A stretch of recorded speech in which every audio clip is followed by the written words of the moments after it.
दोस्तों राजस्थान में आपकी एक और नई भर्ती की विज्ञप्ति जारी हो चुकी है। ये भर्ती है एलडीसी की और इसमें टोटल पद हैं दोस्तों 4197 और इसके फॉर्म भरना 20 फरवरी से स्टार्ट हो जाएंगे। अगर आप इस भर्ती के लिए एलिजिबल हैं तो आप इसकी लास्ट डेट से पहले फॉर्म जरूर भर देना। मैं आपको इसके बारे में कंप्लीट डिटेल से बता देता हूँ कि क्या इसका सिलेबस है, कितनी वैकेंसीज हैं, एज लिमिट क्या है इसके लिए, और सीईटी या फिर नॉन सीईटी वाले भी इसमें फॉर्म भर सकते हैं या नहीं।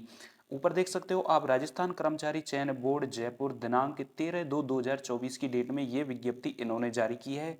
लिपिक ग्रेड सेकंड या कनिष्ठ सहायक संयुक्त सीधी भर्ती 2024। राजस्थान सचिवालय मंत्रालय सेवा नियम 1970, राजस्थान लोक सेवा आयोग लिपिक वर्गीय एवं अधीनस्थ नियम तथा विनियम 1999 एवं राजस्थान अधीनस्थ एवं मंत्रालय सेवा नियम 1999 के अंतर्गत क्रम से शासन सचिवालय राजस्थान लोक सेवा आयोग एवं प्रशासनिक सुधार विभाग के माध्यम से राजस्थान सरकार के अधीनस्थ विभागों या कार्यालयों के लिए लिपिक ग्रेड सेकंड या कनिष्ठ सहायक के रिक्त पदों पर भर्ती हेतु समान पात्रता परीक्षा यानी सीनियर सेकेंडरी स्तर 2022 में सम्मिलित अभ्यर्थियों से ऑनलाइन आवेदन पत्र यानी ऑनलाइन एप्लीकेशन फॉर्म आमंत्रित किए जाते हैं। तो दोस्तों जिन्होंने 2022 में सीईटी का एग्जाम दिया है वो ही इस भर्ती में फॉर्म भर सकते हैं। इसके अलावा कोई भी कैंडिडेट इसमें फॉर्म नहीं भर सकता। इसमें जो टोटल वैकेंसीज हैं, शासन सचिवालय के अंतर्गत लिपिक ग्रेड सेकंड की गैर अनुसूचित क्षेत्र में 584 वैकेंसीज हैं और राजस्थान लोक सेवा आयोग के अंतर्गत लिपिक ग्रेड सेकंड की 61 वैकेंसीज हैं गैर अनुसूचित क्षेत्र के अंतर्गत, और राज्य के अधीनस्थ विभाग या कार्यालयों में कनिष्ठ सहायक की 2788 पद हैं गैर अनुसूचित क्षेत्र के और 764 पद हैं अनुसूचित क्षेत्र के। इस तरह टोटल मिलाकर के गैर अनुसूचित क्षेत्र के 3433 पद हैं और अनुसूचित क्षेत्र के यानी टीएसपी के 764 पद हैं। इस तरह टोटल मिलाकर के ये भर्ती 4197 पदों पर निकाली गई है। इसके फॉर्म आप एसएसओ आईडी पर जाकर के भर पाओगे 20 तारीख से। इन्होंने नीचे वो डेट भी दे रखी है। अब आप इसकी ऑनलाइन प्रक्रिया ये देख सकते हो, ऑनलाइन फॉर्म ई मित्र के माध्यम से आप भर पाएंगे एसएसओ आईडी पर। और ओटीआर यानी कि वन टाइम रजिस्ट्रेशन आपको करना होगा, वो आप पहले वाली वैकेंसीज में कर चुके होंगे। अगर नहीं किया है, पहली बार कर रहे हैं, तो आपको इसमें ऑनलाइन यानी ओटीआर रजिस्ट्रेशन करना पड़ेगा। तो इसमें सामान्य वर्ग, क्रीमिलेयर श्रेणी के अन्य पिछड़ा वर्ग या अति पिछड़ा वर्ग के आवेदकों हेतु 600 रुपये हैं और राजस्थान के नॉन क्रीमिलेयर श्रेणी के अन्य पिछड़ा वर्ग या अति पिछड़ा वर्ग एवं आर्थिक कमजोर रूप से वर्ग अनुसूचित जाति जनजाति के आवेदकों हेतु 400 रुपीज हैं और समस्त दिव्यांगजन आवेदक हेतु 400 रुपीज इन्होंने फॉर्म फीस रखी है। इसके अलावा दोस्तों ये देख सकते हो ये नोट, राजस्थान राज्य के भिन्न अन्य राज्यों के अनुसूचित जाति, अनुसूचित जनजाति, अन्य पिछड़ा वर्ग या अति पिछड़ा वर्ग, आर्थिक रूप से कमजोर वर्ग के अभ्यर्थियों को सामान्य वर्ग का अभ्यर्थी माना जाएगा। जो राजस्थान से बाहर के हैं उनको जनरल कैटेगरी में काउंट किया जाएगा। अतः ऐसे आवेदकों को सामान्य अभ्यर्थियों के लिए निर्धारित पंजीयन शुल्क देना होगा। पूर्व में एक बार यह पंजीयन शुल्क यानी ओटीआर जमा करवा चुके अभ्यर्थियों से दोबारा शुल्क दे नहीं होगा। तो दोस्तों जो पहले फॉर्म फीस दे चुके हैं किसी फॉर्म में, तो उनको अब इसमें बार बार फॉर्म फीस देने की आवश्यकता नहीं है। अब इसमें आप पद देख सकते हो कौन कौन सी कैटेगरी के अंतर्गत कितने कितने पद हैं।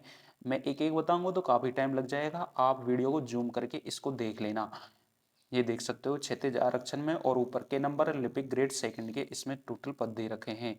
6 नंबर पर देख सकते हो, आप वीडियो को जूम कर लेना और एक एक पद देख सकते हो। इसमें जो वेतनमान है वो देख सकते हो, लेवल 5 के हिसाब से इसमें आपको वेतनमान दिया जाएगा। तो शैक्षणिक योग्यता है ये आप एक बार जरूर देख लीजिए इन्होंने क्या क्या मांगा है। ये देख सकते हो senior secondary form from a recognised board of its equivalent examination, यानी कि आपका 12th पास होना जरूरी है। और इसके साथ साथ ओ और higher level certificate course conducted by DOEACC under control of the department of electronics government of India के अंतर्गत आपका सर्टिफिकेट है ओ लेवल का, तो आप वो भी दे सकते हो। या फिर इसके अलावा certificate courses of computer concept by NIELIT new Delhi के अंतर्गत आपने किया है कंप्यूटर कोर्स, तो वो इसमें लगेगा। कंप्यूटर ऑपरेटर या programming assistant COP data preparation and computer software DPCS का कोर्स अगर आपने कर रखा है तो उसके लिए भी आप मान्य हो।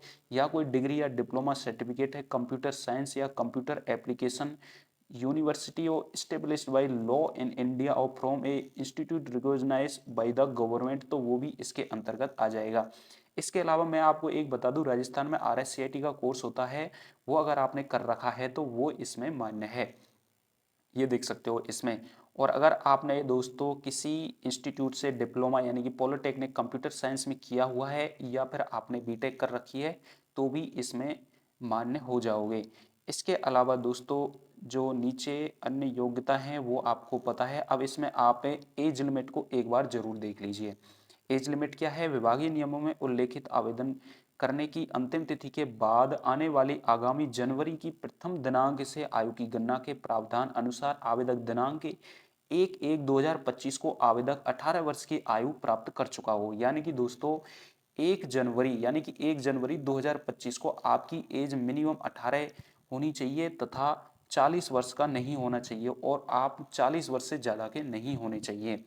राज्य सरकार की अधिसूचना दिनांक 23/9/2008 के अनुसार जिस भर्ती विशेष में सीधी भर्ती के पदों के लिए भर्ती नहीं हुई है और यदि कोई आवेदक उस वर्ष की भर्ती में आयु की दृष्टि से पात्र था तो उसे आयु की दृष्टि से पात्र माना जाएगा, किंतु यह छूट 3 वर्ष से अधिक नहीं दी जाएगी और इसमें आपको 3 वर्ष की छूट भी दी गई है। और कैटेगरी के हिसाब से भी दोस्तों इसमें छूट दी गई है, वो आपको पता ही होगा कि 3 साल और 5 साल की। नहीं पता है तो नीचे देख सकते हो। अधिकतम आयु में अनुसूचित जाति, अनुसूचित जनजाति, अन्य पिछड़ा वर्ग, अति पिछड़ा वर्ग, आर्थिक रूप से कमजोर वर्ग के पुरुष अभ्यर्थियों को, राजस्थान के जो मूल निवासी हैं उनके लिए 5 वर्ष की छूट है और सामान्य वर्ग की महिला अभ्यर्थियों के मामले में 5 वर्ष की छूट है। और अनुसूचित जाति, अनुसूचित जनजाति, अन्य पिछड़ा वर्ग, अति पिछड़ा वर्ग, आर्थिक रूप से कमजोर वर्ग की महिला अभ्यर्थियों को जो राजस्थान की मूल निवासी हैं उनके लिए 10 साल की इसमें छूट दी गई है। बाकी निर्देश दोस्तों इसमें आप वीडियो को जूम करके देख लेना अगर आपको ज़रूरत पड़ती है तो। वैसे मैंने जो मेन इंपॉर्टेंट हैं वो मैं आपको बताता जा रहा हूँ। इसके अलावा नीचे देख सकते हो पंजीकरण शुल्क जमा कराने एवं ऑनलाइन आवेदन पत्र भरने की अवधि। यदि आवेदन द्वारा OTR यानी कि वन टाइम रजिस्ट्रेशन का एक बार ये पंजीयन शुल्क जमा नहीं किया है तो पंजीयन शुल्क राज्य के निर्धारित ई मित्र कियोस्क जन सुविधा यानी कि CSC नेट बैंकिंग ATM कम डेबिट कार्ड एवं क्रेडिट कार्ड के माध्यम से दिनांक 20/2/2024 यानी कि 20 फरवरी से लेकर के 20/3 यानी कि 20 मार्च तक आप जमा करा सकते हो। और यही इन्होंने फॉर्म की डेट दे रखी है यानी कि 20 फरवरी से लेकर के 20 मार्च तक आप इसके फॉर्म भर सकते हो। इसके अलावा दोस्तों जो परीक्षा का आयोजन कब होना है? लिपिक ग्रेड सेकंड कनिष्ठ सहायक के पदों हेतु भर्ती द्वारा कंप्यूटर आधारित परीक्षा यानी कि CBT या टैबलेट आधारित परीक्षा यानी कि TBT या फिर ऑफलाइन यानी OMR आधारित परीक्षा आयोजित करवाई जानी प्रस्तावित है। यानी दोस्तों इनमें से कोई सी भी परीक्षा आपकी करवाई जा सकती है। परीक्षा के संबंध में विस्तृत सूचना बोर्ड की वेबसाइट एवं प्रेस विज्ञप्ति के माध्यम से अलग से दी जाएगी। बोर्ड के पास परीक्षा की दिनांक एवं स्थान में परिवर्तन करने का अधिकार सुरक्षित है। आवेदक जिस श्रेणी के तहत आवेदन करने का पात्र है उस श्रेणी में ही आवेदक आवेदन प्रस्तुत करें। राजस्थान के पिछड़ा वर्ग या अति पिछड़ा वर्ग की क्रिमिनल श्रेणी के आवेदक तथा राजस्थान राज्य के भिन्न राज्यों की अनुसूचित जाति, अनुसूचित जनजाति, पिछड़ा वर्ग या अति पिछड़ा वर्ग यानी कि क्रीमी लेयर एवं नॉन क्रीमी लेयर आर्थिक रूप से कमजोर वर्ग के आवेदकों यानी सामान्य वर्ग के अंतर्गत आएंगे। तो यह आपको ध्यान रखना है। इसके अलावा जो फोटोग्राफ और हस्ताक्षर हैं वो आपको पता ही होंगे और आपको इसमें एक चीज़ दे रखी है, मोबाइल फ़ोन का उपयोग कर लिया गया हस्ताक्षर यानी फोटोग्राफ स्वीकार्य नहीं किया जाएगा। तो ये आपको ध्यान रखना है और JPG फॉर्मेट में आपका जो फोटो है वो आपको अपलोड करना है और नया फोटो होना चाहिए मिनिमम। इसमें इनके अनुसार बता रहा हूँ मैं, जो इन्होंने दिया हुआ है वो दिया है कि 1 महीने से पुराना नहीं होना चाहिए आपका फोटो। इसके अलावा दोस्तों आप जो संशोधन प्रक्रिया है वो आप इस वो वीडियो को जूम करके देख लेना, बाकी इसमें ज़्यादा कुछ है नहीं। मैं आपको अब इसके सिलेबस पे लिए चलता हूँ कि इसमें सिलेबस क्या है और कितने कितने नंबर को डिवाइडेड किया है, ये देख सकते हो आप। जो भर्ती की स्कीम है फर्स्ट फेज में दोस्तों सामान्य ज्ञान, दैनिक विज्ञान और गणित का जो पेपर आएगा 3 घंटे का आएगा, 100 अंक का आएगा। और सामान्य हिंदी और इंग्लिश का दूसरा है जो 3 घंटे का, जो 100 नंबर का होगा। इसके अलावा फेज सेकंड होगा जिसमें दोस्तों आपकी टाइपिंग की जाएगी कंप्यूटर पर। हिंदी में टंकन गति परीक्षण 10 मिनट का 25 नंबर होंगे, और दक्षता परीक्षण यानी एफिशिएंसी 10 मिनट के लिए 25 नंबर का होगा। इसके अलावा दोस्तों अंग्रेजी में टंकन होगा, जो गति परीक्षण 10 मिनट का 25 नंबर का, और दक्षता परीक्षण यानी कि एफिशिएंसी 10 मिनट की 25 नंबर की होगी। निःशक्त व्यक्तियों को उनके द्वारा फेज फर्स्ट में औसत अंक दिए जाएंगे। निःशक्त व्यक्तियों के लिए ये इन्होंने नीचे दे रखा है। इसके अलावा दोस्तों जो इसमें अब सिलेबस क्या है वो मैं आपको बता देता हूँ। ये देख सकते हो इनका सिलेबस क्या है। सामान्य ज्ञान, दैनिक विज्ञान और गणित का पेपर 1 होगा, जो 100 अंक का होगा, 3 घंटे का होगा। सामान्य ज्ञान का सिलेबस देख सकते हो आप। समसामयिकी मामले यानी संबंधी, राष्ट्रीय प्रादेशिक स्तर की प्रमुख घटनाएं एवं मुद्दे, संबंधित संगठन एवं संस्थाएं, भूगोल एवं प्राकृतिक संसाधन, भारत की पारिस्थितिकी एवं वन्य प्राणी, राजस्थान की भौतिक दशाएं, जलवायु, वनस्पति एवं मृदा, प्रमुख भौतिक विभाग, मानव संसाधन, जनसंख्या एवं जनजातियां, राजस्थान के प्राकृतिक संसाधन, खनिज, वन, जल, पशु, वन्य प्राणी एवं संरक्षण है। और राजस्थान में कृषि एवं आर्थिक विकास, राजस्थान की प्रमुख फसलें, कृषि आधारित उद्योग, प्रमुख सिंचाई परियोजनाएं, मरुभूमि के विकास संबंधी परियोजनाएं और हस्त उद्योग, विभिन्न आर्थिक योजनाएं, कार्यक्रम एवं विकास की संस्थाएं, इनमें पंचायती राज एवं उनकी भूमिका शामिल है। कला संस्कृति, इतिहास और कला संस्कृति का सिलेबस, मध्यकालीन इतिहास आएगा, स्वतंत्रता आंदोलन, राजनीतिक चेतना, राजनीतिक पुनर्गठन, लोक भाषाएं, बोलियां और साहित्य, लोक संगीत एवं लोक नृत्य, संत, कवि, योद्धा, लोक देवता, लोक देवियां, सांप्रदायिक सौहार्द और मेले त्योहार, रीति रिवाज और वेशभूषा आभूषण इसमें शामिल हैं। इसके अलावा राजस्थान का औद्योगिक विकास में प्रमुख उद्योग एवं औद्योगिक क्षेत्र, कच्चे माल की उपलब्धता, खनिज आधारित बड़े, छोटे एवं कुटीर उद्योग हैं, ऊर्जा के विभिन्न स्रोत, जल, विद्युत, तापीय, अणु, पवन एवं सौर ऊर्जा इसमें शामिल है। इसके अलावा जो साइंस का सिलेबस है मैं आपको एक एक बताऊंगा तो काफ़ी टाइम लग जाएगा। आप वीडियो को जूम करना और आप आराम से देख लेना। ये देख सकते हो यहाँ पे आप वीडियो को जूम कर लेना और पूरा सिलेबस देख लेना। इसके साथ ही नीचे देख लेना आप, और मैथ का जो सिलेबस है वो भी आप देख सकते हो।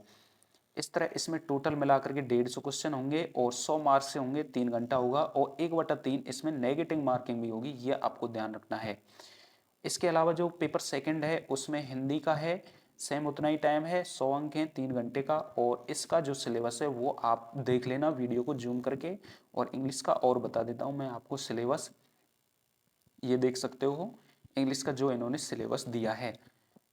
तो दोस्तों जो विज्ञप्ति में इन्होंने दिया है मैंने वो आपको कंप्लीट डिटेल से बता दिया। अगर चेंजेज होगा और आपकी नई भर्तियों से संबंधित कोई लेटेस्ट अपडेट मिलेगी तो मैं आपको फिर से एक नेक्स्ट वीडियो में बता दूंगा।